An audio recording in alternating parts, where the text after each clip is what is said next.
Greetings, Internet viewers. It's your old pal Oxleymations here with another Oxleymations presentation. For today's particular video, with it being almost the end of 2025, with the year coming to a close and the new year literally days away, like a little over a day and a half from now, 2 days from now, whenever it is this video gets uploaded. So, as the title would suggest, I have taken it upon myself to come up with a list of the top 5 items that yours truly has acquired over the course of this last year.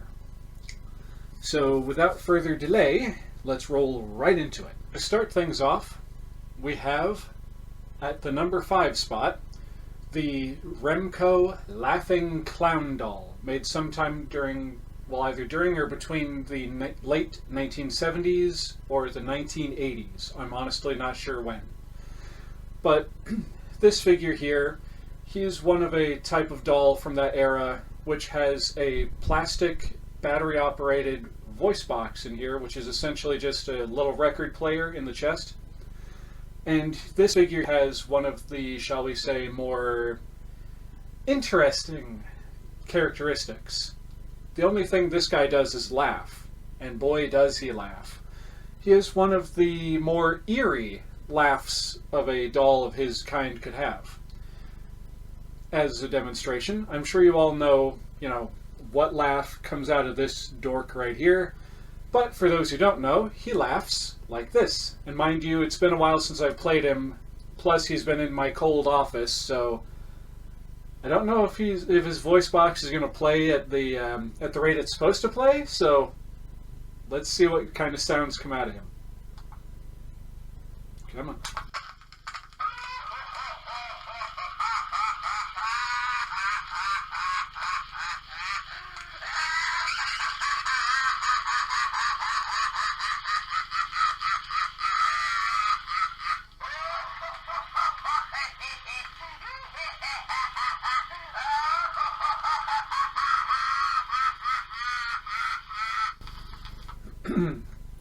Well, his battery is dying, his voice box is starting to slow down a bit. Because usually it's about, we'll say about a half step faster than that. But anyway, this figure, this doll, is one I've been wanting to add to my growing doll collection for the last few years, and well, the main reason why I hadn't purchased one, although I've had the opportunity to, purchase one of these guys several times over the last couple of years, was out of respect for a former housemate, because they literally forbade me from bringing one of these dolls into the house while they were living here. But they no longer live here, so I took it upon myself this year to track one down, and I'm happy I did.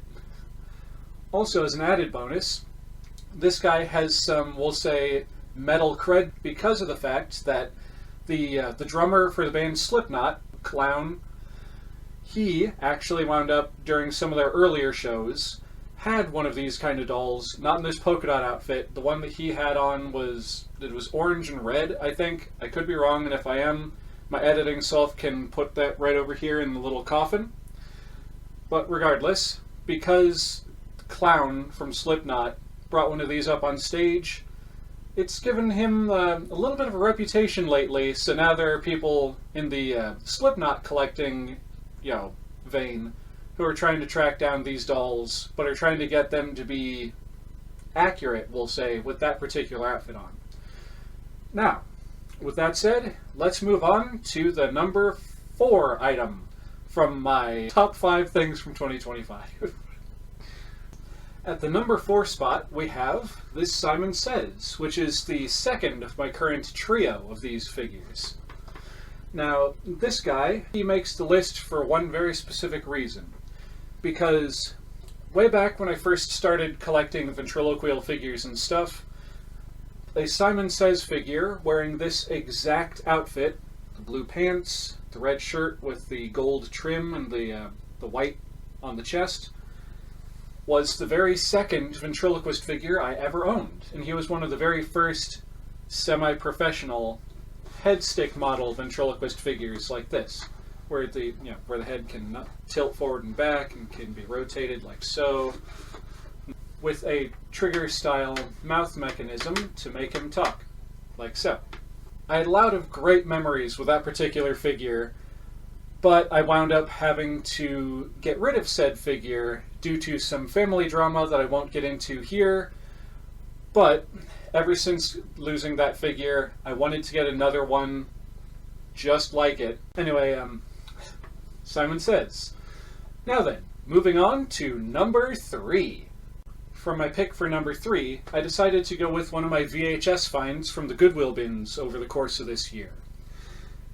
You see, for those who don't know, I've been spending the last couple of years basically hoarding videotapes like this, you know, the blank video cassettes that you would record on, in hopes of finding, say, TV shows or holiday specials from when I was a kid. And I've had minimal luck with that. I think I already said that, but whatever. Especially when it comes to Halloween. For whatever reason, I just have had the worst time trying to find Halloween-related recordings on these tapes until this year. Now, don't get me wrong, I have found some cool Halloween stuff, but it was literally an accident. It wasn't intended to be recorded, it was just whoever recorded whatever show it was happened to leave it running during the commercial breaks around Halloween time. Now this tape right here, this is the first VHS cassette that I have found doing my VHS hauls, which has had a plethora of Halloween stuff on it. Because you see, on this particular VHS cassette right here, which when I first got this, there was no label on it. It was just a blank video cassette. I, put that on there after watching through the tape. I popped this in the VCR, and when I hit play and It's the Great Pumpkin Charlie Brown started playing, not gonna lie, because of how hard I've been looking for something like this, and the amount of money and time and effort that I've put into this whole shebang, I might have gotten just a little bit emotional, might have had a tear come down, might have sniffled a little bit and just been like, yes, yes! And also, it's not just because of the time and the effort, I have had so many close calls when trying to find this kind of content on these tapes.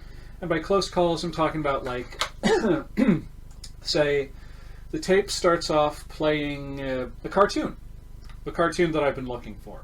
You think it's going to be just a Saturday morning lineup, or like at least one full episode of this cartoon, and it barely gets through the intro before it cuts to some movie or some TV show or some Oprah Winfrey special, and you're just like, no, darn it, darn it, darn it. At least I do, because I've spent so much time looking for this stuff. So to have this one actually, throughout the entire tape, still be what was recorded back in 2002 was just so awesome to me. But this tape contains It's the Great Pumpkin Charlie Brown, as well as Boo to You Too, Winnie the Pooh, and Ghost Stories. All of the specials on this tape are complete with commercials, might I add. And that Ghost Stories special that's on here is actually from 1992. It was just rebroadcast in 2002. But yeah, it was so awesome finally finding a VHS cassette like this that actually had the specials on it with the commercials and stuff. I'm geeking out over this, but it really was a treasure to me finding this silly tape. Now then, let's move on to the number 2 spot on the list. And now, at the number 2 spot, what we have to talk about for this has been hanging around in plain sight. This big plastic skeleton right here. Now you may be asking yourselves, why? And I'm about to tell you why. Because I grew up during an era where if you were watching TV during the Halloween season, or you were driving around, these things were all over the place back in the 1990s and even into the early 2000s. And well, because I grew up in that era, it became an aspiration, we'll say, of my childhood self to finally, to one day get one of these in my possession, because my family never had one. And neither did my grandparents or really any of my relatives. I had never really gotten to see one of these up close and in person I'd only ever seen these on TV or, like, say, as a Halloween decoration in another person's yard. So I built up this idealized version of this thing in my mind, and I just wanted one so bad for that reason. And this thing, in the vintage Halloween prop collecting community, is referred to as a blocky skeleton. Now, the reason why it has that name is very simple. These things are made of a blow-molded plastic, so they're hollow, and because of the fact that the majority of the time when you find one of these skeletons, it's got buck teeth, basically. So that's the reason why they're called bluckies. And as a bit of an added bonus, I also happened to find 3 of the blocky skulls, because you could also buy just the skulls and the bone pieces separately. And this is what I'm talking about when I say they had kind of a buck-toothed thing going on there. Notice how the teeth on the top kind of protrude a bit. So imagine this guy with that head. Now then, before we get to the number 1 spot, let's go ahead and take a look at my honorable mentions for this year. Now, to start off the honorable mentions section here, we're actually going to cheat just a little bit because it's not just one single item. As you can see, it's actually 3. So back in the spring of 1988 or 1989, I'm not entirely sure which one it was, McDonald's, instead of doing their Halloween pails that year, decided to put out some Easter pails. And in that set there were 3 different ones, as you already know. There was a yellow one, a green one, and a blue one. The yellow one was named Pinky McBunny, the green one was named Whiskers McBunny, and the blue one was named Fluffy McBunny. Now, if you'd like to get more information on these particular buckets, you can go ahead and take a look at the video I made earlier this year, back in the spring, when I finally got my hands on these. And that was another part of the reason why these made the list, is because over the last couple of years I've kind of gone off the deep end on a bucket collecting frenzy. Mostly within the last year or two, because I was trying to put together the complete McDonald's Halloween bucket list. And, well, one of the sets of buckets I was missing from the McDonald's bucket list was this set here, which is a fairly uncommon set to get together, and I didn't wind up getting all 3 of these at the same time. I actually had to buy them from several different people. Y'all don't really care about that, but if you do, cool. So, if you want to find out more about these, check out the video linked right up there. Or over here, wherever it is on screen. Hold on, folks, I almost forgot. In keeping with the bucket/pail theming, there was another item I picked up this year that I was actually fairly happy to get, because McDonald's this year did their own kind of mini brands kind of set of Happy Meal toys back in the summer? It was either the spring or the summer this year. And, well, one of the items of that particular set of little tiny things was a little tiny McBoo pail, patterned after the Halloween pails from the 2002 run when they brought these back. I just love the expressions on this little dork. Just as I love the expressions on the big one, especially how this one is the original expression that the full-sized one had back in the 80s. Just so cool. Now, moving on to the next of the honorable mentions. The next honorable mention is actually another cheat because it's several items at the same time, starting with this little guy. So, one of my side collections has been the antique side of the vintage G.I. Joes from like the 1960s and 1970s. And one of those figures that I've been wanting to get was Atomic Man Mike Power from the G.I. Joe Adventure Team back during the 1970s. A couple of years ago, I did manage to find one, but unfortunately, the seller kind of unintentionally scammed me a little bit, because they didn't mention that the hands on the poor little guy had gone rock hard and brittle, as the rubber that their hands were made from would tend to do over the last 50 plus years. So the images the guy sent me, the hands were like in one piece. They still had all the all the fingers and stuff, and were still attached. But during shipping, they kind of shattered, and it was a bad scene. Plus, the seller did not tell me that the G.I. Joe, that the Atomic Man Mike Power in question, reeked of cigarette smoke, which he still kind of does, unfortunately. But I just kind of was like, okay, fine, whatever, I'll deal with this, because this figure is a bit uncommon from the Adventure Team line, and he's a little bit pricey when you can find him. Imagine my surprise when I find this guy in superior condition. He's still got his original rubber hands, which still are flexible, as you can probably just about see right there. Don't want to push them too far because I can already see his pointer finger right there starting to crack, so that was a risky maneuver doing that. He also still has his clear, well, mostly clear limbs, compared to the other guy I just showed you, which I'm pretty sure you noticed that they're kind of a yellow, almost caramel kind of color. Plus, with this guy, his action feature still works. To explain that, he came with a propeller, a helicopter kind of thing that he would stick in his hand, and while he's holding on to that, you would basically turn that and he would act like a helicopter. It's a silly gimmick, but it worked. There's another gimmick he has where he has a little piece of clear plastic in his head that feeds down into his eyeball, which makes it so that light that shines down in the top of his head will reflect through his eyeball. No batteries needed here, folks. Well, the battery for my phone, but you get what I'm saying. He didn't require any batteries for that. So I'm just very glad I was able to get a better condition version of him with both his original hands still intact for the collection. So as I mentioned before, I've also collected figures from the 1960s, which was the very first year that the phrase action figure was coined. These toys right here in this box are the reason the phrase action figure exists. So back in 1964, there were 4 different G.I. Joes that you could get.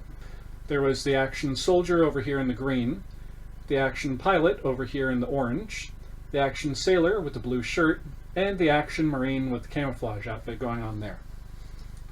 And there were 4 different hair colors, because Hasbro, in order to make the experience of getting a different figure feel like you were getting a different figure, not just the same guy, because these were all made using the exact same molds for the heads and the bodies and all that. So there were 4 different hair colors. There was the brown-haired figure, there was the blonde-haired figure, the redhead, and then the black-haired figure.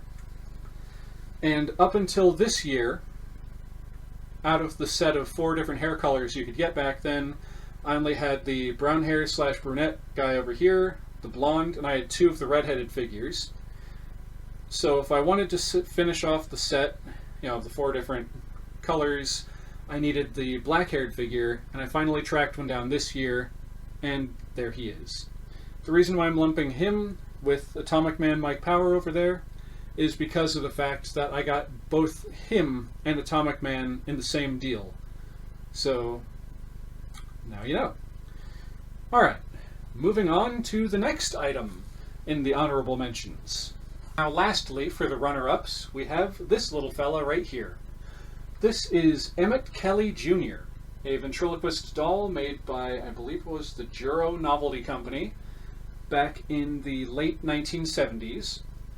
And this little fella right here is part of a subset, we'll say, of my ventriloquist figure collection that I've been trying to finish for, ever. For, as long as I've known that this subset existed. So, there are 12 figures in this set, and my editing self can just go ahead and throw that up on screen here. And of those 12 figures, I had almost the entire set, aside from 2 figures, those 2 being Emmett Kelly Jr. here, and W.C. Fields, who I'm still on the lookout for. So now that we've gotten that out of the way, let's move on to the actual, official, the one you've been waiting for, the number one item that I received in 2025. Alright folks, do you really want to see this next one? Are you guys sure you want to see this number one? You're positive? If you really want to see it, in the comment section down below. Well, actually, no, you're not going to do it because you never do that kind of silly stuff for me. Let's just jump right down to it. For the number one spot in my things I received, my top 5 things of 2025, we have none other than Buddy, my very first professional, and I mean that, this guy is literally a professional ventriloquist figure created back around 1996 by the puppet maker Craig Lovick. Now, one of the things that makes this figure so special to me is the fact that the guy who created these has ties with the Goosebumps TV show. For those of you who didn't know. So, this little guy is technically a Goosebumps item. Now, he himself, to my knowledge, this figure did not appear in the episode. He has, my little friend here, has some relatives who appeared in the episode Night of the Living Dummy 3. That's right. And Craig Lovick, he wound up making several figures for that particular episode, including one made with this exact same head sculpt. It wasn't this guy, I think I already said that, but the one in the episode had basically red hair on top, and it was like a crew cut kind of style he had going on. Whereas my pal Buddy here, this guy, hello, he was created by that guy back in 1996, which, if y'all know, Goosebumps, or at least the episode Night of the Living Dummy 3, came out that very year.